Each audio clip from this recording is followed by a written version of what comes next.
Olá, olá, olá, tudo bem com vocês? Hoje eu trouxe mais uma letrinha.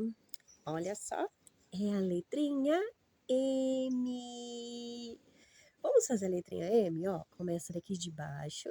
Subiu uma montanha, desceu a montanha, subiu a montanha, desceu a montanha.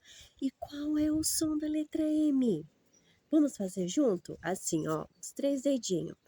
Hum, hum. E que palavrinha eu posso escrever com a letra M? Vamos lá. Podemos escrever macaco.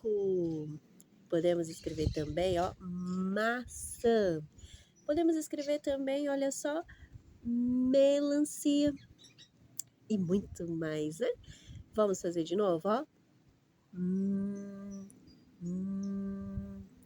Gostou? Então te espero no próximo vídeo. Tchau, tchau.